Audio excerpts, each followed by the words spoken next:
clase porque pues sí, voy reprobando las materias. Que si yo no me razón porque pues voy reprobando la materia. La maestra no me va a pasar bien. ¿Tus llaves? Oh, hombre, no, pues a ver, búscalas. Junto a el sillón ahí. Yo aquí traigo unas, pero son mías. Pues vamos a empezar los que estamos aquí, los que van a ir llegando, pues que vayan llegando. Yo por ahí vi que alguien entró, pues se me hace que será Uciel, ok. Pues bueno, vamos a empezar y vamos a ponernos en manos de Dios. Ya los demás que lleguen ahí al rato al Zoom y los que estamos aquí, pues vamos a aprovechar el tiempo porque lo que estaban la semana pasada tenían tarea. Entonces, a ver, ahí viene Uciel también tenía tarea. Vamos a ver cómo nos fue a todos. Y vamos a tener, mire, se viene riendo, que se me hace que no la hizo. Venga, ya después lo regaño. Sí la hizo. Sí la hizo, claro que sí. Si no, ahorita la hacemos entre todos. Vamos a ponernos en manos de Dios y comenzar este estudio bíblico. Señor, te damos gracias, mi Dios, porque tú eres bueno y misericordioso, Señor. Gracias porque en tu infinita misericordia tú nos permites estar aquí en esta hora. Mi Dios, ninguna somos dignos de entender siquiera y comprender toda tu palabra, Señor. Sin embargo, tú eres bueno y nos ayudas a entender el mensaje de tu palabra, y en esta hora es lo que pedimos, Señor, que nos ayudes constantemente a estudiar tu palabra y, mi Dios, a estudiar las formas en las cuales podemos compartir el mensaje que encontramos en tu palabra, esa palabra que es viva y eficaz. Y Dios, en esta hora nos ponemos en tus manos pidiéndote que tú nos guíes en este estudio, que continuemos, Señor, disfrutando de aprender este arte de predicar. Para mi Dios, entonces, poder algún día compartir ese mensaje que tú has dado en nuestra vida. Nos ponemos en tus manos quienes ya estamos aquí, Señor, quienes han de llegar virtualmente o en persona después, y aún, mi Dios, también quienes han de ver la grabación de esta clase después en el internet. Mi Dios, que todo sea para tu honra y para tu gloria. En el nombre de Cristo Jesús oramos y en su nombre decimos amén. Amén. Pues que Dios nos bendiga. Y miren, les tocó. Aquí hay copias de la semana pasada. ¿Quiere una copia? ¿Quiere una de la semana pasada? Por eso vine, dije, no me tocó copia la vez pasada por no ir. Por no ir, ya ve. Y aquí entonces. Pero las prometió el domingo y ahí las tenía y se me olvidó. Ya hasta que se acabó el culto dije, ay, aquí tenía las copias y no las tenía. Pero bueno, entonces es la que les di es de la semana pasada. De la de ahorita, usted ya tiene, ¿verdad? Le doy. Y si hace falta, ahorita sacamos una. sí, cuando me ponga a hacer la tarea, dice, me acuerdo que era el Sermón del Monte. Sí. Pero yo no me acordaba que eran tres capítulos. Capítulos. Sí, ya puse capítulos 5, 6 y 7. Dije, Vamos antes de entrar a la bienvenida, Dios la bendiga. Antes de entrar a la tarea, porque vamos a hacer un poquito, ¿verdad? Vamos a hacer un poquito de introducción todavía más, ¿verdad? A la actividad de la tarea con la clase del día de hoy. Y entonces sí, ya una vez que tengamos la clase del día de hoy, la unimos porque vamos a practicar también a través de nuestra tarea lo que veamos el día de hoy. Déjenme comparto, ahí está. Bueno, la semana pasada comenzamos con la introducción, y para beneficio de ustedes, como tenemos muchas cosas, pues ahora sí no le vamos a dar, como decimos en mi tierra, refrito. Ahí usted lo busca y lo lee. Pero comenzamos a hablar de cómo preparar un sermón, ¿verdad? Y del arte, que esto es un arte, y como arte, esto requiere práctica. Y requiere práctica, y además de que requiere práctica, también vimos la semana pasada que como es un arte, depende de talento. Y cuando hablamos de talento, no quiere decir que, pues como no lo tengo, no puedo. No, porque hay talentos que son natos, o sea, que uno nace con ellos, pero hay talentos también que se pueden desarrollar. ¿Cómo manejar? ¿Verdad? Eso es un talento. Habrá gente que nunca en la vida ha manejado. Mi hermano fue uno de ellos. Dice mi mamá que tenía como 12 años o 13 años y que estaba diciendo, mamá, es que yo quiero sacar la camioneta. Tenemos una camioneta de esas largas, como de los cazafantasmas.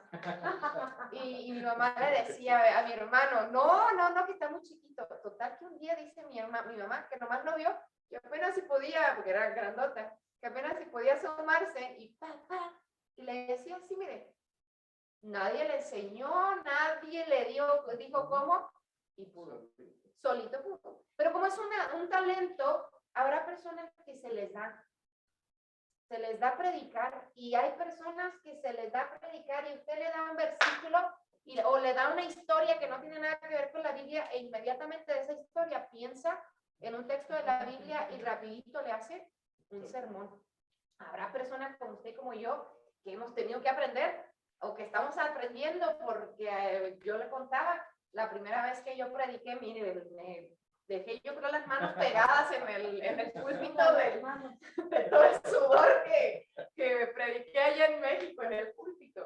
Y una de las cosas que comenzamos a hablar la semana pasada fue entonces, empezamos a ver esto. Una de las cosas que hablábamos dentro de los pasos, no pasos, pues vamos a ver pasos, de los conceptos. Cuando hablábamos de la exégesis, hablábamos de que tenemos que entender el contexto del texto, ¿verdad? Para poder hablarlo. Y algo que es importante que usted y yo entendamos también es que no es importante nada más saber el contexto del texto, sino que todo sermón que usted y yo hagamos en la vida, todo sermón que preparemos debe de ser contextual. Debe de ser contextual y nunca genérico. Gracias a Dios, yo no he llegado al momento en la vida en el que aquí mismo en la iglesia he dado refrito de algún otro sermón. No, hasta ahorita cada sermón, desde el 1 de diciembre, ¿cómo dice? Está joven, Está joven. Desde el 1 de diciembre del 2017 que comencé de pastora hasta este día, no he repetido ningún sermón. Cada semana ha sido nuevo. Sin embargo, cuando a veces gente, ya sea en otra iglesia, o cuando me invitaron en el seminario, o a la ordenación de no sé quién, y que me invitan a predicar, y me dicen, predica lo que tú quieras. Hay sermones que a mí me han gustado y que han impactado mi vida cuando yo los he dado. Entonces yo digo, mira, yo voy a ir y ajustar ese sermón al contexto de aquella situación, de aquella iglesia. Nunca debe ser genérico. Nunca yo ni siquiera esa mañana misma voy a agarrar el mismo sermón que prediqué en la iglesia Hermandad y que ahora voy a predicar en la iglesia John Knox. Y nunca esa mañana nomás voy a, órale, y lo imprimo y vámonos. No, ¿por qué? Porque a lo mejor lo que la iglesia Hermandad estaba viviendo en ese momento, que era la realidad para la cual el sermón hablaba. Recuerda que la semana pasada decíamos que los sermones nos ayudan a interpretar ¿qué? La vida a través de la fe. Entonces, cuando predicamos el sermón, estamos ayudándole a la gente, incluidos nosotros, a entender la vida, lo que estamos pasando por medio de la fe y por medio de la palabra. Así que lo que Iglesia Hermandad estaba viviendo en aquel entonces no es lo mismo que la iglesia John Knox está viviendo. Así que yo tengo que ir por mi sermón y revisarlo. Cuando vengo a ver, hay muchas veces que son sermones completamente distintos, porque empiezo a revisarlo y el espíritu dirige para otro lado. Por eso un sermón nunca debe ser genérico, sino siempre contextual. Debe de tener el contexto de la iglesia. Debemos de saber. Yo cuando tengo la oportunidad y alguien me invita a una iglesia que no conozco mucho, yo les pregunto, mire, se están celebrando algo, pues para saber, ¿verdad? Si vas a la celebración de un aniversario, pues yo pensar cuántos años tiene la iglesia que está celebrando. Mire cómo empezó la iglesia. ¿Por qué? Porque eso me da ideas de la historia, del contexto de esa gente. Y el sermón ahí yo le puse, mire, se me olvidó que se lo había puesto de nuevo. El sermón debe interpretar entonces la realidad de la congregación a la luz, dije Liz, a la luz del evangelio, para que vea que yo las hice y no me las robé de ningún lado. A la luz del evangelio. El sermón debe interpretar la realidad de la congregación a la luz del evangelio. Por ejemplo, un sermón en el cual, y del que lo he predicado, hay un sermón que a mí me gusta mucho, que lo prediqué en el seminario y lo he predicado como en otras 2 iglesias, porque me ha gustado mucho. Pero es un sermón que a lo mejor no aplica exactamente para comunidades latinas como la nuestra. Porque es un sermón en el cual es en el texto, en el Evangelio según San Juan, donde el apóstol Juan le está hablando al grupo de fariseos y les dice, ustedes raza de víboras. ¿Y por qué le está hablando el apóstol Juan a los fariseos y a todos los de la ley? Eran la gente en poder. Le está diciendo un montón de cosas que están comerciando y les llama de una manera fuerte. Raza de víboras. Ese sermón, la idea de ese sermón es llamar a la conciencia a la gente del racismo internalizado que tenemos y que a veces no nos damos cuenta. Pero no es lo mismo si yo vengo y se lo explico a ustedes, que eso es para otra ocasión, porque usted y yo tenemos, querámoslo o no, ciertos conceptos de racismo internalizado dentro de nuestras propias culturas. Pero el objetivo, el querigma, ¿se acuerda de la semana pasada? Sí. El querigma de mi sermón y del texto que yo encuentro ahí no va dirigido para esta población. Habría que entonces cambiarlo y contextualizarlo. Ese sermón lo he predicado en contextos mayoritariamente blancos y de clase media, gente de billete y gente blanca, en la cual estoy diciendo que el evangelio les está llamando a arrepentirse y vivir el evangelio de justicia que Cristo está predicando.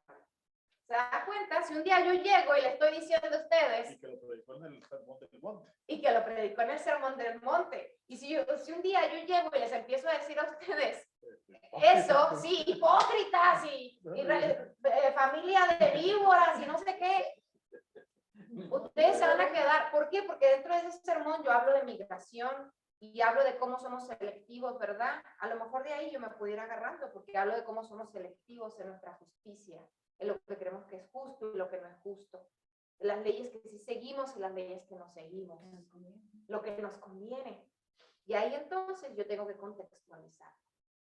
Pero cada sermón que usted y yo hagamos y prediquemos tiene que estar dentro del contexto. Tiene que estar dentro del contexto. Por eso es que la semana pasada usted y yo decíamos, ¿se acuerda? Que como el teólogo, se me volvió a olvidar el nombre, Carlos Barth, decía que hay que hacer un sermón con la Biblia en mano y ¿qué otra cosa? Y el periódico la otra. Porque hay que saber lo que está pasando en la vida de la gente. Yo no voy a venir a hablarles de la vida es bella y la vida es linda si lo que estamos viviendo es puro problema. Usted que va a salir a usted a lo mejor más desilusionado y desanimado de aquí porque va a decir algo está mal conmigo en mi relación con Dios. Porque la pastora dijo que sí, soy pecadora, yo creo, porque la pastora ahí está hablando de que la vida es bella, que la vida está llena de bendición, de abundancia, y a mí lo que me sucede es lo contrario. Por eso hay que contextualizarlo, ¿verdad? Y entonces, dentro de esa contextualizada, hay que enseñar y aprender. Y yo no puedo enseñar lo que no he aprendido. Sería una falsedad, sería una presunción yo querer enseñar lo que no he aprendido. Uno de mis maestros, de hecho uno de mis maestros de predicación era la clase, Una de las clases primeras que tuvimos con él es chiquito, chiquito, y bien callado, pero cuando empieza a hablar y a predicar sobre todo, se agarra vuelo. Pero usted nunca se imaginaría la tonalidad que tenía. Así con su voz bien suave, el doctor Alan nos dice, Ron Alan, ¿cuál creen ustedes que es el rol de un pastor? Si ustedes pudieran darnos una palabra, ¿cuál creen que sea? Dirigir, enseñar. Fíjese, sin antes haber visto esto, yo no sé si usted hubiera tenido esa idea en su mente. Muchos dijimos dirigir, cuidar, predicar. Y al final, el doctor Ron Alan dice, todo eso se centra en enseñar. Porque aun cuando estamos cuidando a la iglesia, nosotros no les estamos proveyendo el cuidado, les estamos enseñando cómo pueden cuidarse por gracia de Dios. Cuando estamos predicando, les estamos enseñando las buenas nuevas del evangelio. Cuando estamos haciendo un proyecto en la comunidad, el pastor o la pastora no lo hace solo. Enseña a la iglesia a cómo cuidar juntos. Y entonces de ahí se agarra. Y yo entonces traigo a usted que también el rol del predicador o la predicadora, su rol principal es enseñar, pero también aprender. Tenemos que aprender. La semana pasada yo le decía, usted, y yo le hago ese reto a lo mejor, y lo voy a hacer, me voy a unir con usted. Vamos a agarrar textos bíblicos, de hecho ya lo he hecho, he predicado varias veces del mismo texto y es sermones distintos. Agarrar textos bíblicos y tratar de encontrarle significado, mensaje distinto una y otra vez. Porque lo que yo lea hoy, que tengo marido, que vivo en una casa, pero que estoy lejos de casa de mis papás, que otra familia salvo mi marido no tengo, no es lo mismo a que lo que yo leí cuando tenía 12 años. Y es el mismo texto, pero mi manera de entenderlo es diferente. Así lo mismo es en la palabra de Dios. Tenemos que estar dispuestos a aprender y estar dispuestos a que cada vez que llegamos a leer la palabra de Dios, algo nuevo vamos a encontrar. Y no decir como mi abuelito, era el chiste de él. Cada que empezaba las películas, ya ve que cada que empieza las películas empieza el monito de león, sale el... antes, ¿verdad? Ya la vi. Sí, y él siempre decía, cuando empezaba la película, como siempre empezaba la igual, decía, ay, esa ya la vi. Y era otra película, pero empezaban de la misma manera. Entonces usted y yo no debemos de hacer lo mismo con la palabra de Dios. Y el día que le toque predicar a Uziel y que Uziel venga y nos diga el texto bíblico, no vaya usted y yo a estar sentados y digamos, ya he escuchado tantos sermones. Ya la pastora, yo les decía, no me acuerdo si fue el domingo de resurrección o de Ramos, ¿cuántas veces no hemos escuchado sermones de esa misma historia? Le preguntaba a Michelle y se rió porque dijo, pues toda mi vida, ¿verdad? 52, por lo menos dijo 52 sermones he escuchado. Su papá es pastor retirado y cada domingo de Ramos, lo iba a escuchar. Yo creo y estoy segura que de esos 52 sermones han sido distintos. Y es el mismo texto. Pero hay que estar dispuestos a aprender para entonces sí poder enseñar. Y ahí es donde entonces vamos ahora sí. ¿Cómo vamos a enseñar? Vamos a entonces a aprender a cómo enseñar. Vamos aquí a aprender a cómo preparar. Vamos a empezar a entender, es una de las múltiples. Recuerde que yo, el día que usted me oiga decir, esta es la solución o esta es la respuesta, bájeme. Porque yo no le puedo venir a decir, esta es la respuesta, esta es la solución, esta es la manera. Yo le estoy presentando una opción. De las muchas maneras. La opción en la cual yo estoy combinando las diferentes maneras que me enseñaron a mí, porque yo tuve 2 maestros, 3, uno en línea, a distancia, remoto, pero no era consecutivo, que el domingo el doctor Pablo Jiménez. Pero los otros dos, todos han sido hombres para empezar.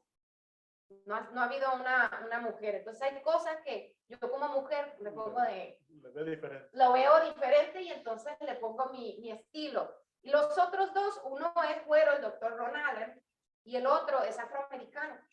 Los estilos son bien distintos de predicación. Son distintos. Así que entonces, dentro de esto es una opción de las muchas maneras que usted puede hacer para preparar un sermón, y yo le estoy dando una mezcolanza de todas las que he ido aprendiendo. Así que vamos a empezar. Miren, todos los demás que se metían por Zoom no vinieron por el miedo a la tarea. Vamos a un proceso, mire, ahí le pongo un proceso. Yo prefiero la vergüenza que la ignorancia. ¿Verdad?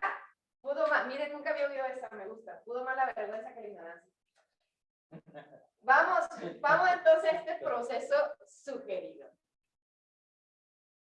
¿Cómo vamos a empezar? La primera cosa que usted y yo tenemos que hacer, cuando yo llego y le digo, Marcos, le va a tocar predicar tal día. La primera cosa que yo tengo que hacer, o que Marcos tiene que hacer, es la oración. Marcos no sabe todavía, ni me ha preguntado de qué va a ser el texto, ni todavía nada. Lo primero que Marcos, antes de siquiera, aunque ya le di el texto y ya le di a lo mejor el tema, antes de que siquiera Marcos ir y leer el texto bíblico, tenemos que orar. Tenemos que orar porque la oración, decía Uziel, es básica, es fundamental. Es el fundamento, es la base de lo que usted y yo hacemos. ¿Cómo vamos usted y yo como al momento de predicar? ¿De qué vamos a hablar? ¿De qué vamos a hablar si usted y yo no estamos en conexión con Dios? Juanito, ahí viene. Juanito, ¿no te mojaste? ¿Te mojaste? No, eso es todo. Bienvenido, Juanito. ¿De qué vamos a hablar usted y yo si no estamos hablando con Dios? Por más que sepamos de la Biblia, por más que no sepamos de memoria los salmos, por más que no sepamos y hayamos escuchado 52 mensajes de la misma escritura. Lo que nos dijo la vez pasada la hermana, que hacía falta más inspiración, más fe, más... Sí, el avivamiento el avivamiento de nuestra fe, y ese solamente viene de la oración. Y yo se lo he dicho, porque yo espero que usted no crea que yo soy una persona perfecta por ser pastora. Tengo errores y mire, tengo una lista de errores que se las puedo empezar a contar. Y yo me doy cuenta, yo lo sé, lo siento en mi corazón, cuando mi vida devocional personal no está tan al corriente o no está al 100, cuando yo estoy preparándome para hacer los sermones. Lo sé, lo siento. Hay como una desconexión. Y si usted y yo, mire, le digo y ya, si yo sé que me puse ya roja, porque me da vergüenza. ¿A quién le gusta aceptar eso? ¿A quién le gusta aceptar que no oramos tanto como debemos? Que no estamos en comunión con Dios tanto como debemos. A nadie, pero es cierto. Es cierto. Y usted y yo tenemos que tener la oración como base, como el agua, y más aún cuando vamos a predicar. Más aún cuando vamos a dar un estudio bíblico. En este caso estamos hablando de la predicación. Usted y yo tenemos que orar, fíjese bien, ahí tenemos que orar primeramente antes de leer el texto, yo le decía. Antes siquiera de leer el texto, vamos a orar. Y esa primera, antes de orar el texto, es pedirle al Señor que le ayude a ver qué es lo que usted tiene que ver en ese texto. ¿Qué tiene que usted aprender? ¿Qué tiene que recibir en ese texto? Porque si no le pedimos a Dios que nos ayude a ver, usted y yo vamos a ver lo que usted y yo queremos ver. Dicen por ahí que uno escucha lo que quiere. Y usted y yo vamos a escuchar y a leer lo que nosotros queramos, no lo que Dios quiere que escuchemos. Así que antes de leer el texto tenemos que orar. Tenemos que orar también durante la preparación de nuestro sermón. En todo proceso, y déjenme le digo, que el sermón normalmente no es que se prepara y hoy va a ser, por ejemplo, yo normalmente trato de dedicar los jueves a mi día de escribir el sermón. Pero no es que yo me espero hasta el jueves para empezar a prepararme. Yo termino, y hay veces de hecho que en advance, yo preparo, por ejemplo, cuando preparo las series de sermones, al menos ya separo los textos de cada semana y el tema central de ese día. Entonces ya empiezo una preparación desde ahí. Y entonces termino yo de predicar el sermón del domingo, me voy a mi casa, lo que yo hago, pongo la aplicación de la Biblia a que me lea el texto que yo sé que ya voy a predicar la semana que viene. Y mientras voy manejando, voy oyendo. Y mientras voy después a otro lado, busco por ahí en internet, ya después de que yo lo haya leído, y vamos a ir a ahorita parte del proceso, como yo sugiero, ¿verdad? Que es beneficioso. Pero uno tiene que estar orando en todo momento, para cuando llegue el momento de usted hacer su manuscrito, su bosquejo, usted y yo tengamos lo que Dios quiere que vamos a compartir, no lo que usted y yo queremos. Porque habrá veces en las cuales a lo mejor usted diga y usted sabe lo que yo estoy pasando en la vida. Y usted sabe que estoy metiendo la pata una tras otra y las 4 juntas. Y entonces resulta que el texto que usted le dieron para predicar, pero haz de cuenta que es para mí.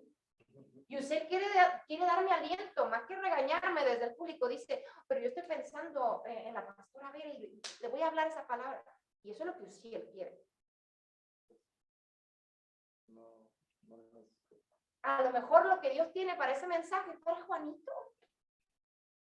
Y entonces cuando usted y yo no oramos constantemente durante todo el proceso, usted y yo, que es algo bueno, usted a lo mejor quería darme aliento, quería darme palabra de esperanza, de apoyo, y qué bueno, pero a lo mejor no era lo que Dios tenía preparado. Por eso tenemos que estar orando, pidiéndole a Dios antes del texto, durante la preparación. Tercer momento de la oración, por si fuera poco, antes de la presentación. Antes de la presentación. Yo, por ejemplo, el domingo, además de que oramos antes de usted me ve o vea a las personas que predican, que leemos la lectura y hacemos la oración, ¿verdad? Antes del sermón.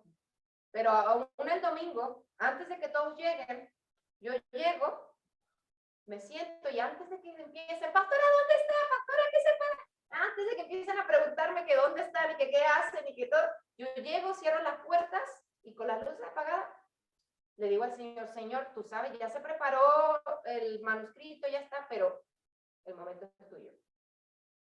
Antes de empezar, ¿por qué? Porque aún todavía durante la presentación, nos decía Ada la semana pasada, hay momentos en los cuales a veces tenemos el manuscrito hecho, hasta no lo sabemos de memoria ya, pero el espíritu se mueve. Puede cambiar. Puede cambiar. Y uno tiene que disminuir uno mismo para entonces darle el lugar al espíritu. Y la última oración. ¿Dónde le dije yo, se acuerda la semana pasada que terminaba el sermón? Afuera. El sermón no acaba aquí. Porque nosotros, los que escuchamos el sermón, somos los que tenemos que terminarlo con nuestra respuesta. Allá afuera, no aquí. Entonces, hay que orar después de presentar el sermón. Para que la semilla que usted y yo sembramos en nuestros corazones dé fruto. Y pedirle al Señor que Él siga regando y que no vaya a pasar como los chiles, que se nos torcieron y los dejamos ahí caídos.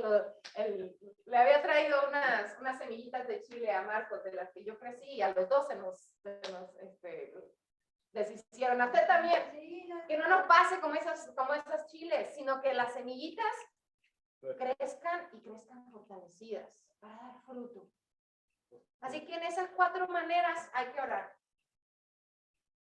Hay que orar entonces que el Espíritu Santo nos acompañe a cada paso. Y ahora sí, hablábamos, ¿verdad? Que hay que orar antes de leer el texto. Pues ahora sí, vamos a regresarnos, ¿verdad? Oramos antes del texto. Ahora vamos a leer el texto. El segundo paso, por así decirlo. Segundo paso, la lectura del texto bíblico. Y yo le invito a que usted lea el texto, no nada más leído en su mente, ¿verdad? Leyéndolo con sus ojos. Yo le invito a que usted lea el texto en voz alta. Porque mire, cuando usted y yo leemos un texto en voz alta, desde ahí ya estamos interpretando. Desde ahí ya estamos interpretando. Bueno, me lo sé de memoria, pero, por ejemplo, cuando yo empiezo a leer el Salmo 121 y yo empiezo como el salmista diciendo, ¿cómo dice? El 27.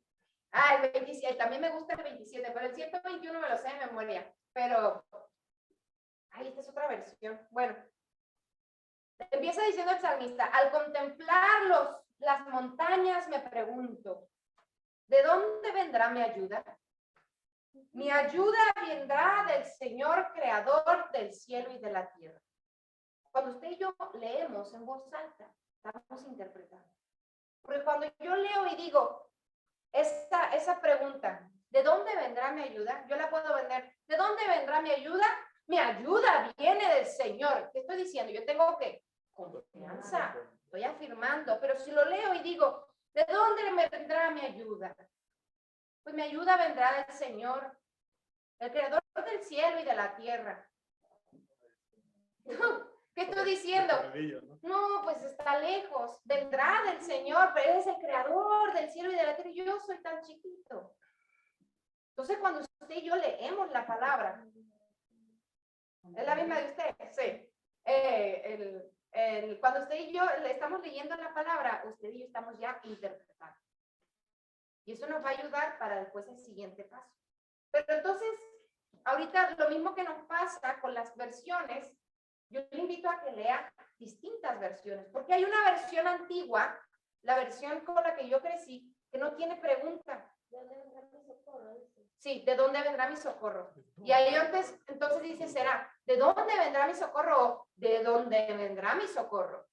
Alzaré mis ojos a los montes, ¿de dónde vendrá mi socorro? No es pregunta, ya no es pregunta, es afirmación. Estoy diciendo, yo estoy alzando los ojos a los montes porque yo sé que de ahí ¿de dónde vendrá mi socorro. Pero si levanto los ojos a los montes y digo, ¿y de dónde vendrá mi socorro? Estoy desesperanzada, ¿verdad? Por eso es importante que leamos distintas versiones, porque eso nos va a ayudar. Nos vamos a dar cuenta que los traductores, por eso hicimos la vez pasada el estudio bíblico, ellos estaban haciendo su propia interpretación. ¿De qué se sabe un chiste? Ahorita no lo cuentan. Escuché uno. Por eso tenemos que leer diferentes versiones, y si sabe hablar más de un idioma, busque la Biblia en ese otro idioma, o si medio la mastica. ¿Por qué? Porque luego hay palabras que a veces como que tienen más sentido en otro idioma. Como eso del prójimo, cuando ¿Sí? de la palabra nos habla del prójimo. En inglés hablan del neighbor. Neighbor, ajá. Pero no, que el neighbor es cualquiera. Claro. Pero el prójimo. Exacto, ese se siente distinto en México, ¿verdad? Digo, en México en español, ¿verdad? Cuando se lo expliqué a los niños, había unos que no hablaban español. Sí, sí. Y luego yo di la clase en inglés. Y como que había algo que no estaba claro, y ya a los que entendían español les expliqué cuál es la diferencia entre el neighbor que estamos hablando y el prójimo. Sí, del que habla la Biblia. Prójimo es, literal, la palabra es el que está al lado de ti, el próximo. Sí, es el próximo. Cuando hablamos de vecinos, mire, yo ni me sé los nombres de mis vecinos, me sé el nombre de unos vecinos nada más. Y tenemos viviendo ahí desde el 2019. Entra y sale uno. No es lo mismo que los que están al lado, o sea, los que van conmigo. Yo conocía a todos mis vecinos. Pero como vivo en apartamento, Pero bueno, pero fíjese, y eso de los lenguajes es distinto. El miércoles, creo que fue este miércoles, o ya ni me acuerdo, o el miércoles pasado, en la meditación, a mí hay un versículo que me gusta mucho en inglés, porque ese versículo en inglés dice, be still and know. Estate quieto, dice en español diría. Y la versión en español no habla de estarse quieto, dice algo así como calma y reconoce que el Señor es tu Dios. No es lo mismo decirme calma a decirme estate quieto. como que Sí, es más fuerte. Y en inglés eso me dice estate quieto still es como- y reconoce que yo soy tu Dios. ¿Verdad? Entonces cuando usted y yo nos empezamos a preparar antes de ir interpretando nada, lea distintas versiones, distintos lenguajes, si usted sabe. Y lea el texto, léalo y léalo. Todavía no haga ninguna interpretación. Léalo y nada más vaya viendo qué es lo que, las diferencias que usted va encontrando. Porque entonces sí, ahora sí, después de que ya usted oró, leyó el texto, yo le voy a invitar, que es lo que vamos a hacer hoy con la tarea, por si no lo hicieron, una asociación libre de ideas. Una asociación libre de ideas, lluvia de ideas, luego le dice. Todo lo que a usted le empiece a ocurrir, ¿qué le provoca ese texto? Cuando usted lo leyó ya en distintas versiones, en distintos idiomas, ¿qué le provoca? ¿Qué le hace pensar? Cuando yo digo qué le provoca es que siente. Siente esperanza, siente convicción y dice, ay, parece que me está hablando, mira, me está aventando las piedras duro y directo y conciso. Y sin casco, van ahí. ¿Qué es lo que usted siente cuando usted se acerca a ese texto? ¿Qué le dice a usted este texto de quién es Dios? ¿De quién es usted como ser humano? Porque cuando yo leo, no hay amor más grande que aquel que da la vida por sus amigos, y a ustedes los he llamado mis amigos. ¿Qué dice eso de Dios? ¿Qué dice eso de quién soy yo? ¡Wow! Pues yo soy importante. Él lo hizo. El Señor dice que yo soy amigo. Está diciendo que yo soy su amigo. Porque lo hizo. Dio la vida por justos e injustos. Para que todos podamos ser justificados. Que no busco hermanos, sino amigos. ¿Qué nos dice cuando leemos eso? ¿De quiénes somos nosotros? Entonces, cuando usted y yo hagamos esa asociación libre de ideas, lo que usted y yo le voy a invitar es que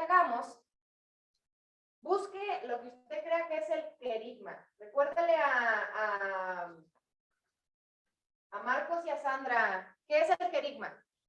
Acuérdense, es una palabra griega, pero allá los que están, se vale también los que están por ahí. Ya se fue Julio y así entró y se salió otra vez. ¿Qué era el querigma? El contenido central del mensaje. El contenido central del mensaje. Ya regresó para que no digan. El contenido central del mensaje. Lo que ahí dice, ¿verdad?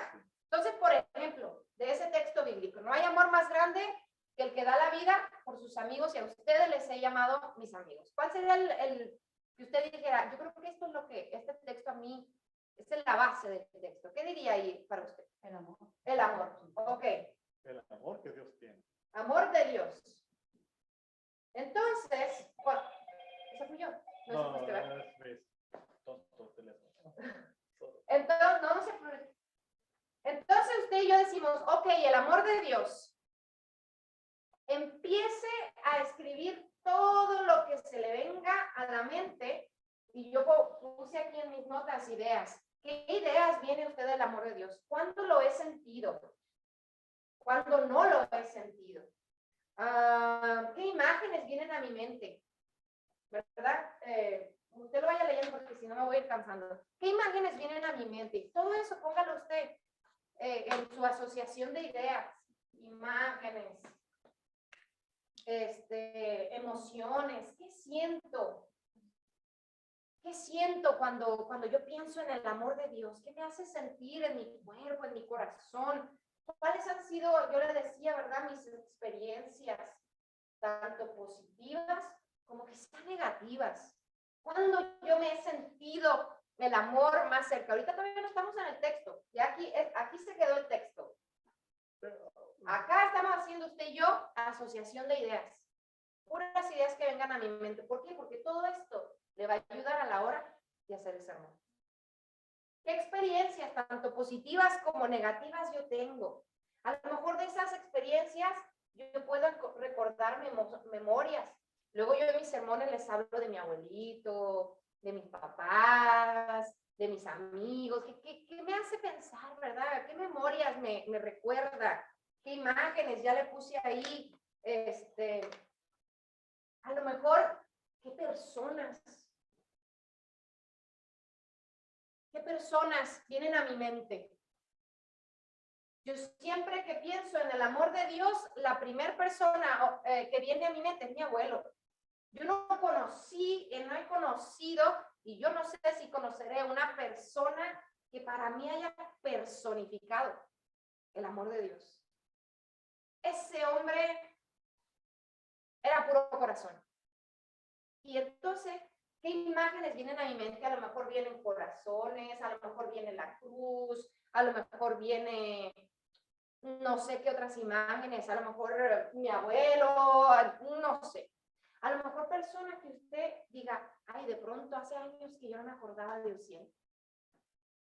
Y por alguna razón, mientras estamos hablando de esto, viene a mi mente Uciel. Entonces, y yo me voy a recordar, cuando Uciel y yo luego andábamos ahí en el pantry. Mire, repartiendo el amor de Dios. Todo eso a usted le va a ayudar. Aquí se quedó el texto en medio. A los que están allá se me olvidó moverle la cámara. Pero se quedó el texto en medio. Y usted va a hacer la asociación de ideas. Vamos a ver si hay uno para el otro lado. Al revés. Porque si se ve, ya ve para qué no vienen. Pero ahí le vamos a poner. Ay, no se ve. ¿Y se sabe el versículo de este que habló? Si no, ahorita se lo doy al término. Que no hay amor más grande de aquel que da la vida por sus amigos. Vamos a ver. No, vamos a preguntarle. Debe de ser, si no es Juan, yo creo que es Juan, porque Juan es el que habla más. Sí.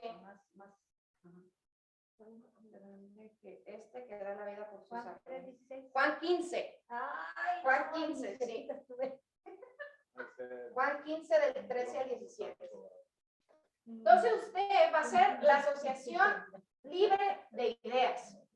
Fíjese que todavía no ha ido a comentarios, ni ha ido al internet. No ha ido. ¿Por qué? Porque un sermón empieza con la persona.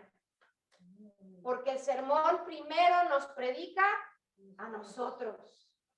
Entonces, por eso yo tengo que estar en contacto en mi propia humanidad con el texto. ¿Qué es lo que el texto me está diciendo? ¿Qué es lo que me recuerda? ¿Qué es lo que me hace pensar? ¿Qué es lo que me hace sentir? Para entonces, sí, después de que ya una vez, y seguimos orando, acuérdense, mientras usted está haciendo esto, siga, mire, si a lo mejor parte de la asociación de ideas que usted quiere hacer, y usted y yo tenemos que seguir orando durante el proceso, si usted quiere escribir una oración, usted no sabe, a lo mejor parte de esa oración se vuelve parte de su sermón. Lo que venga de su corazón y de su mente, plásmelo. Ya cuando usted empiece a tener más práctica, esto se le va a hacer tan común que usted va a hacer todo esto sin necesidad de escribirlo. Usted lo va a ir haciendo en automático cuando va manejando y lo va a tener tan fresco porque ya agarró la práctica. Pero yo le invito a que lo haga cada que le va a tocar predicar. Y entonces sí, ya después usted hará, no nos dio tiempo para sí me va a dar tiempo para la clase, como no para la tarea. Y entonces ahí sí usted va a hacer la exégesis, el estudio de cuál era el contexto, la razón por la cual ese texto se escribió en aquel entonces. Recuerde que no es lo mismo hoy. Hablábamos de las razones por las cuales Pablo escribió o Mateo escribió el Evangelio según San Mateo, el Evangelio de Cristo, y por qué es tan distinto a veces a lo que dice Juan o a lo que dice Lucas, porque no es que estén diciendo mentiras, sino que están hablando para empezar de cómo les fue a ellos, de cómo ellos vivieron, y en segunda, por los propósitos que tenían. Entonces ahí sí, usted y yo nos vamos a los comentarios, buscamos por ahí en internet, algún comentario, ¿verdad? Usted le puede poner comentario bíblico de Juan capítulo 15. Y así en español lo puede poner, si habla inglés y quiere buscar otro comentario en inglés, pues pone commentary John 15. Y lo busca y ve a ver qué le dice. O study John 15. Estudio Juan 15. Y a ver qué es lo que usted encuentra. Ya una vez en mayo vamos a limpiar la iglesia de manera general y vamos a por fin acomodar la biblioteca. Y ahí hay algunos comentarios. Que si usted dice, pastor, a mí me va a tocar predicar, dice Sandra. ¿Y qué cree que yo no tengo comentarios? Pero puedo ir a la iglesia, a la biblioteca o sacar copias para podérmelas llevar. Porque luego si los prestamos, luego ya no regresan. Entonces, pueden sacar copias de lo que quieran. Y entonces se lo lleva a su casa y ahí estudia. Y ahí entonces sí vamos a hacer el exégesis. Y después de eso, vamos a empezar a usted. Mire, yo cuando empezaba, yo lo hacía con post-its, con notas de esas que se pegan. Y entonces yo ponía todas las notas al principio cuando empezaba y después las ponía ahí. Y luego yo las veía y decía, ¿cómo se relacionan? Y empezaba, pues esto mira como que se relaciona con esto. Había notitas que yo decía, no, pues me la voy a pasar hablando 2 horas si trato de incluir todo. Pero entonces empezaba a ver esto como que, mira, y esto se pone con esto y empezaba entonces a asociar ya todas las ideas. Así que entonces vamos a hacer, ya después le digo, sucede la elaboración del manuscrito. Recuerde que el sermón no es lo mismo que lo que usted y yo escribimos. El sermón dijimos que es el momento en el cual entregamos o damos, ¿verdad? Presentamos el manuscrito, porque el sermón requiere de la congregación y del pastor o la pastora del predicador. El sermón es un momento, dijimos, comunal, ¿verdad? Así que ya entonces usted elabora su manuscrito y hablábamos de que hay gente como yo, por ejemplo, todavía, sobre todo aquí en la iglesia, como voy en inglés y en español, para que no se me olvide dónde me quedé, yo escribo casi todo lo que yo voy a decir, porque si no, me pierdo. Y ando ahí, como decía mi maestra de predicación, ando manejando por el highway y ahí ando buscando ver mi salida de nuevo para regresarme. Y ya resulta que ando manejando como mensa, decía él. Así que ahora sí vamos a la tarea. Y lo vamos a hacer a manera de asociación de ideas. Asociación. Y los que están allá en Zoom, si pudieron hacer la tarea, también siéntanse en la confianza. La oportunidad de participar. Ay, dicen aquí que primero ustedes, ya ven. ¡Hombre! Ahora sí. Escribí todo esto y quiero que Ahí está para que la podamos ver. Vamos entonces, como de tarea, tenían leer los capítulos 5, 6 y 7 de Mateo.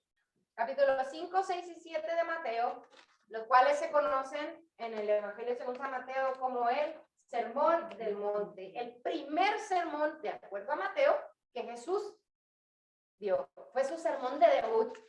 ¿Y qué sermón? Como sermón. Bueno, ahí dicen, yo leí un poquito antes y dicen que ya había comenzado a predicar. Que está registrado. Pero cuando hizo el sermón del monte, él ya era conocido. Era conocido, porque si no, ¿cómo se fueron a juntar las masas, verdad? Pero para Mateo, él lo considera, pues, era el momento, La cumbre, estoy pensando en inglés, pinnacle, el momento cumbre, uno de los sermones, que así como yo luego les pregunto, mira, bendito Mateo. Era como la enciclopedia de... Sí, era ahí la enciclopedia. Pero bendito Mateo que él se acordó, ¿verdad? Él dijo, ese fue el sermón más impactante. Y solamente Mateo habla del sermón del monte, ¿verdad? No, también Lucas, pero lo hace distinto. Y Marcos, pero lo acomodan distinto. Lucas, si no me equivoco, lo hace más chiquito y Marcos lo hace desorganizado, de manera desorganizada. Pero entonces, no va a ser esa parte de su exégesis. Entonces se puede decir, ¿por qué es que Mateo lo escribe todo junto y acá este otro lo escribe como separado y pasan cosas distintas? ¿Qué es lo que pasa? Exacto. Así que vamos, miren, ya están bien entrados aquí. Vamos ahora sí entonces, y se volvió a ir, Julio dijo, ¿no? Ya más vale aquí corrió que aquí quedó. Vamos entonces a hacer la tarea. La tarea aquí era, Yo sí la dice, ¿no? eso, la tarea aquí era, primero, ¿qué elementos de proclamación encuentra?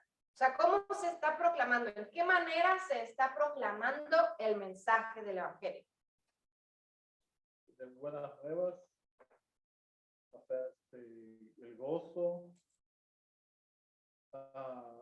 levantaba el ánimo, Levantaba el ánimo, ajá. reconciliación. Estaba hablando ya de temas. Vamos a ver, Miriam, ¿qué iba a decir? Yo lo puse de esta manera, o sea, yo lo puse de que cuando Jesucristo llegó, se sentó, ¿no? Porque se sentó en la parte alta del monte. Ujú, Al ver a la gente abajo, él las vio con amor ujú, y con compasión. ujú. Y fue que por eso él se empezó a hablar como para, yo lo tomé como un manual, porque en realidad es un manual que nos está dando a todos. So, lo encuentra también como un manual. Alguien por ahí dijo enciclopedia, ¿verdad? Hablaba, parecía como una enciclopedia. So, hay elementos de proclamación. Veíamos la semana pasada es que proclamación es la manera de comunicar, ¿verdad? El mensaje del Evangelio. Que uno puede comunicar el mensaje del Evangelio a través de la danza, a través del canto, a través del sermón, a través de la oración, de la mesa, de la bienvenida. Todo eso está proclamando, está comunicando el mensaje. Aquí vemos a Jesús comunicando mensajes de reconciliación, de esperanza, de fe. ¿Cómo lo está haciendo él?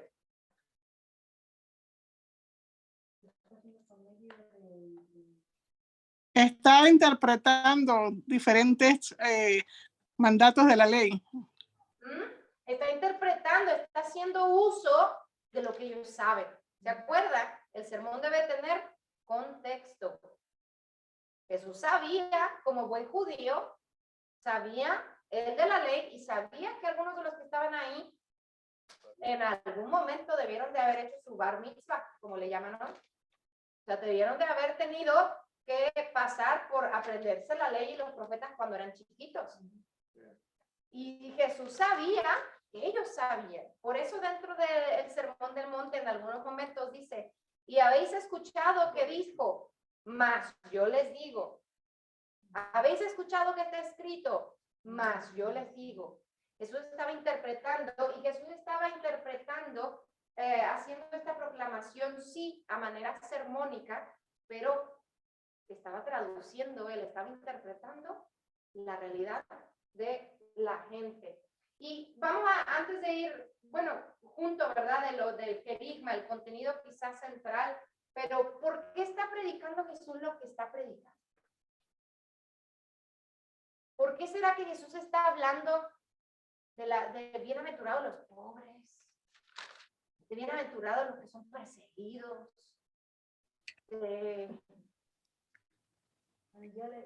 por amor y compasión a ellos. Por amor y compasión, ok. Ada, ¿qué iba?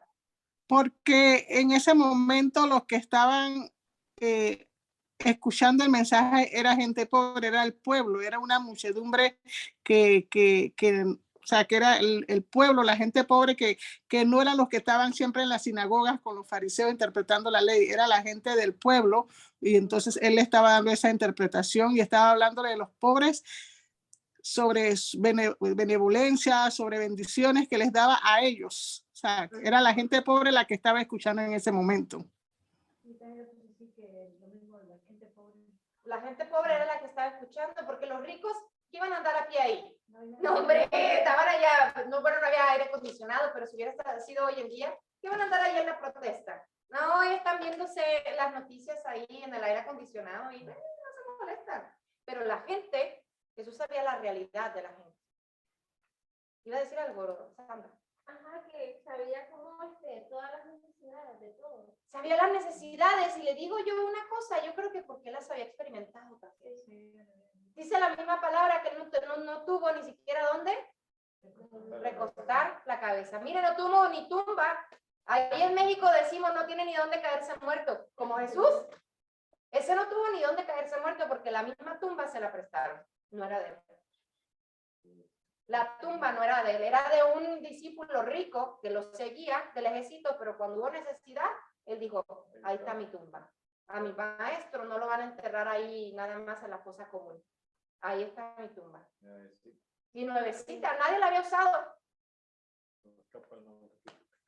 Pero la idea es que Jesús sabía por vida propia y también porque estaba en contacto con la gente.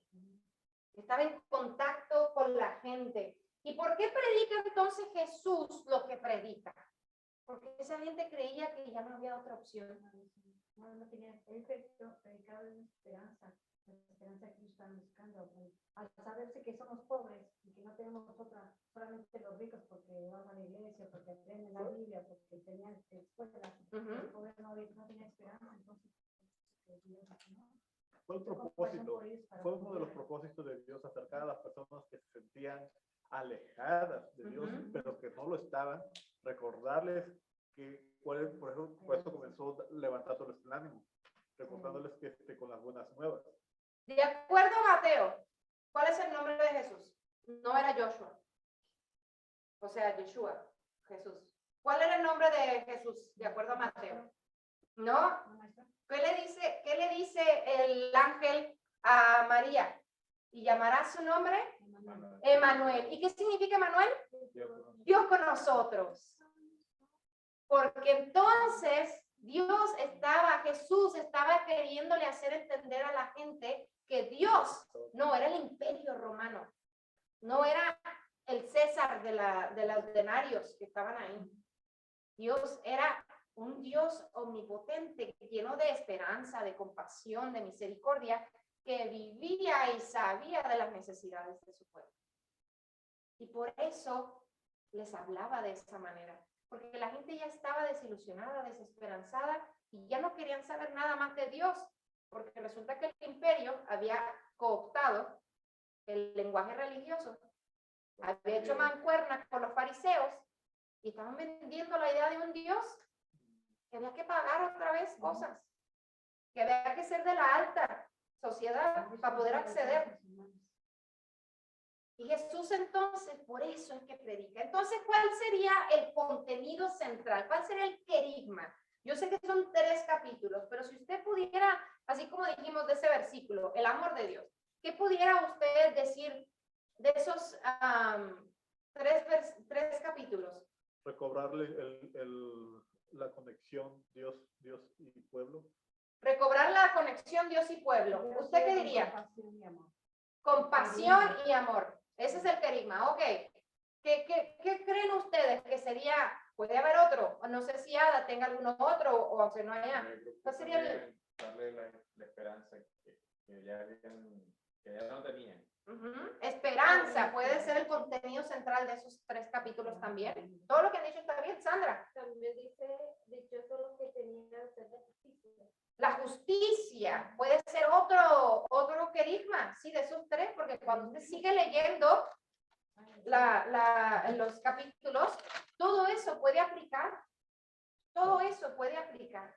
Así que dentro de esa tarea, yo espero que usted eso le haya empezado. ¿Hay algo que usted haya escrito o haya, porque yo quiero que hagamos la asociación libre de ideas? Yo sé que ya son las 8, pero quiero que podamos hacer esa de un versículo. Algo que usted quiera compartir de lo que usted hizo de tarea, que no lo hayamos dicho y que usted crea que es importante. Uno de los querigmas que estaban adentro en en el monte. Porque usted preguntó cuál sería de los tres. Sí, de los tres. ¿Cuál pero- sería el querigma central Central de del los Sermón tres. del Monte? Pues yo el que sería el que ya mencioné, pero quería mencionar uno de los Ujú. que, de las partes que él habló, era sobre la relación entre Dios y cómo se debe sincerar en todo aspecto. O sea, que la relación debe ser sincera. Una relación sincera con Dios. Ese puede también ser otro querigma, ¿sí? De esos 3 capítulos. Cómo Jesús nos enseña a través de eso. Ahora, fíjese, lo que vamos a hacer, le voy a robar 5 o 10 minutos. Si los que están bueno, ya nada más nos queda Ada en internet. Si tiene que ir, no se preocupe, yo sé que luego tiene a la nena y la tiene que cuidar. Pero vamos a hacer la asociación libre de ideas de unos versículos, porque no la podemos hacer de todos. ¿Sí sigue viendo por aquí? ¿Sí vas? Ahí estoy. Gracias, Juanito. Vamos a leer el capítulo. Mire, vamos a leer capítulo 6, versículo 1. Para no complicarnos, nada más. ¿Quién lo tenga? Mateo 6:1. Bien fuerte que lo tenga. ¿No le hace? La versión que usted tenga. Dígala. Ok. Guardaos de hacer vuestra justicia delante de los hombres para ser vistosos de ellos. De otra manera no tendréis recompensa de vuestro Padre que está en los cielos. Ok. ¿Alguna otra versión? Esta dice, cuídense de no hacer sus obras de justicia delante de la gente para llamar la atención. Si actúan así, su Padre que está en el cielo no les dará ninguna recompensa. Ok. Miriam, ¿tiene otra distinta? No, ¿La misma que él? Ok. La mía dice, no hagan sus buenas obras delante de la gente solo para que los demás los vean. Si lo hacen así, su Padre que está en el cielo no les dará ningún premio. Más o menos lo que le dije hace un rato. ¿Cuál será el querigma de ese versículo? ¿Cuál será qué es lo que usted y yo decimos? Este es el cimiento, esta es la base de este versículo. Puede haber muchas. hacer la voluntad de Dios. Hacer la voluntad de Dios, Hacer bien, Unidad entre sin Dios ver- y tus obras. hacer el bien hacer bien sin sin ver a ver a quién, quién. dice el dicho. La honestidad de las obras ante Dios. Honestidad de las obras ante Dios. Ada, iba a decir algo. Que sean sinceros, la Sean sinceridad. sinceros. Ok. Vamos a ver entonces. Honestidad, sinceridad. Obras honestas y de amor. Poniendo junto todo lo que han dicho. ¿Verdad? Y aquí dijimos que es Mateo 6:1. Mateo 6:1. Ahora, ¿qué viene a su mente? No del texto nada más. ¿Qué imágenes vienen a su mente, por ejemplo? ¿Qué imágenes, ya sea, o qué personas, qué recuerdos? Ok, no robar. ¿Qué otras ideas, imágenes, recuerdos, personas? A lo mejor hay alguien que usted diga, wow, a mí me viene a la mente esta persona. No nos tiene que dar toda la historia porque ya le estoy robando tiempo. Políticos. Políticos, ¿verdad? Políticos. ¿Qué otras cosas vienen a su mente? Mi mamá. Su mamá. Mi abuelo, ¿verdad? Pero vamos a poner ahí. ¿Qué otras cosas vienen a su mente? libros. Libros. Familia. Sí, uno aprende todo. Ahí uno aprende todo de los libros. ¿Qué dice? Familia. La familia, ¿ok? Extremistas. Extremismos, sí. Extremismos.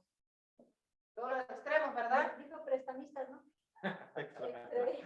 O extremistas, sí. Porque Pero también prestamistas que son de prestamistas, políticos, ¿verdad?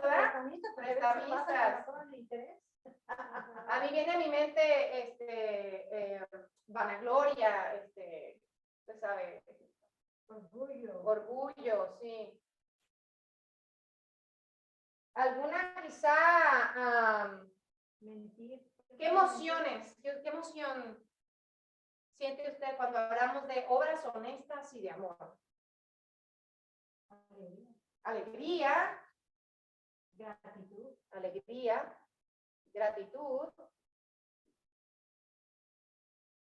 Pero a mí se me viene otra pregunta. Diga, Donde dice que no hagan las cosas solo para llamar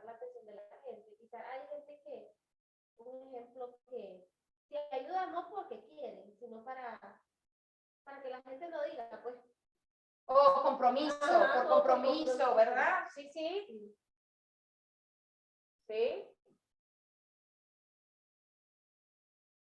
Entonces, puede ser otra vez, ¿verdad? Que ya esté ahí, pero que sea por amor. Suponiendo que yo fuera a hacer un sermón de esto, suponiendo que yo fuera a hacer un sermón de este texto con estas ideas, ¿cómo usted le pondría de título a ese sermón? Lo que usted piensa, yo le voy a dar, en lo que estábamos haciendo esto, ¿qué es lo que yo haría? Yo le pondría obras de amor. Yo pensé, honestidad en las manos del amor. Honestidad, ahí está, mira, vamos, esto está más poético, me gusta, ya, le va a tocar. Honestidad en las manos del amor. Dentro de los tipos de sermones que yo le di, uno de los que es más fácil aprender a predicar es un sermón con puntos. Un sermón que nos dé puntos. Yo le decía, dentro de los tipos de sermones, uno es narrativo y el otro es exponencial, ¿verdad? Expone algunos puntos. Pues la mayoría de las veces, esos en inglés le dice 3 points and a poem. O sea, 3 puntos y un poema, porque la mayoría de los predicadores de los que hablaba la hermana Carmen, de esos antiguos, casi siempre terminaban con una canción o con un poema o con una después de los puntos. Entonces, si es honestidad en las manos del amor. Primer punto, ¿qué ocurre cuando ponemos la honestidad en las manos del amor? Tenemos alegría en el corazón. El Señor nos da alegría. Y de ahí yo me puedo buscar en el texto. Yo recuerdo cuando mi mamá, ella daba con gozo, decía María, y no daba, hacía el bien sin mirar a quién. Y ella daba con gozo porque veía a la gente como si fuera su familia. Hasta pilón daba. Y veía a la gente como si fuera su familia por amor. Punto número 2. Porque no podemos ver al prójimo como familia si no lo amamos. Y solo cuando amamos al prójimo podemos obtener la honestidad en los brazos del amor. Y eso únicamente va a pasar, punto número 3, cuando usted y yo vivimos una vida de gratitud. Dándole gracias a Dios, como dice la palabra, en todo. En todo tiempo. ¡Pum! Ahí quedó. Ya quedó el sermón. Ya lo prediqué. No, hombre, ese fue el bosquejo. Porque dentro del bosquejo usted va a hablar, por ejemplo, uno da por gratitud, no por compromiso. Por compromiso es los políticos que a uno le dan y nomás se acuerda de uno cuando es la época electoral. Para los votos, salen los votos y mira, y en su casa lo conocen. Y se da cuenta cómo esto nos puede ayudar. Porque entonces decimos, ¿y qué digo? ¿Y qué predico? Ya, mira, tengo el título, tengo los puntos, tengo cosas que puedo incluir y sobre todo sigo orando, tengo la palabra de Dios. ¿Es que no es tan difícil? Ahí entre todos, mire, ni 10 minutos nos tomó hacer ese sermón entre todos. Lo hicimos conjunto. No, déjenme les digo, cuando les toque, vamos, antes de predicar en la iglesia, porque luego dice, es que me da pena, es que me da miedo, es que no. Vamos a predicar aquí en la clase. Y nos vamos a decir, en mi clase de predicación nos decíamos, oye, Bere, como que te faltó la emoción, como que te quedaste con los nervios. Me decían a mí, ok, pues, y yo hago notas. O como que rebuscaste o redundaste mucho en esto y como que ahí hiciste que yo me perdí.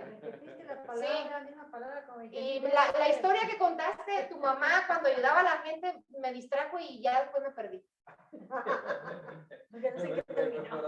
Y ya después me perdí y me puse yo a pensar en mi mamá y ya no te puse atención. Cosas así vamos a hacer aquí en la clase, para que entonces sí, cuando nos toque en verano, que el verano ya viene, lo va a hacer en julio cuando les toque, así que vamos a tratar de terminar en mayo la clase teórica para que junio ustedes prediquen aquí en la clase y entonces en julio, ahora sí, a los que les toca predicar, prediquen duro y directo en el nombre del Señor. Ay, ya voy a checar el calendario. ¿Alguna pregunta, algún comentario, duda que tengan de la clase del día de hoy? ¿No? Pero claro, pero después no se Oh, no, yo les voy a dar el tema para que yo sé, es la primera vez, entonces para que vayan de una vez pensando y rumiando. Pero Marco, ¿qué iba a decir algo? No, o sea, que como me perdí una parte. Véanlo en el YouTube. Pero sí lo voy a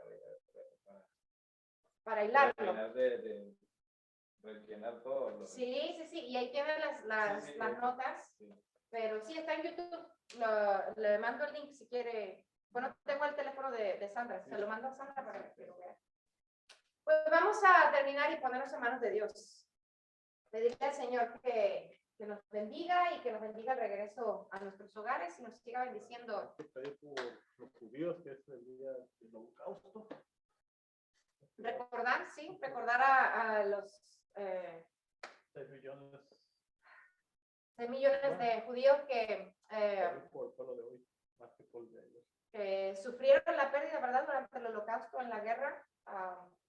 Vamos a recordar y pues pedirle a Dios que no nos permita vivir la historia y que aprendamos de ella. Vamos a ponernos en manos de Dios. Señor, te damos gracias en esta hora porque tu palabra es viva, tu palabra, Señor, es hermosa y está llena, Señor, de vida y vida en abundancia, de mensajes, Señor, de paz, de gozo, de esperanza. Y, Señor, te damos gracias porque aunque no somos perfectos, ni mucho menos de esos predicadores famosos de televisión, Señor, tenemos sí el deseo de aprender cómo poder enseñar y compartir el mensaje de tu palabra de maneras más eficientes. Mi Dios, te pedimos que tú nos bendigas en esta hora, que tú, Señor, continúes obrando en nuestra vida, continúes hablando, Señor, a nuestro ser. Y en esta hora, Señor, te pedimos también que guíes nuestros pasos y cuides, Señor, nuestros pasos al regreso a nuestro hogar. Que tú, Señor, estés con todos y cada uno de los que estamos aquí y también, Señor, que nos permita no solamente aprender de tu palabra, sino también aprender, Señor, de los errores de la historia que han ocurrido en tu nombre. Mi Dios, te pedimos que tú continúes bendiciendo, ayudando, Señor, y de cierta manera guiando a ti, a todo el pueblo judío, Señor, quienes hoy recuerdan esa atrocidad que en Alemania, mi Dios, se vivió con el holocausto. Pedimos, Señor, que tú continúes también redarguyendo corazones de la gente que quizás sigue pensando de la misma manera. Mi Dios, bendícenos en esta hora.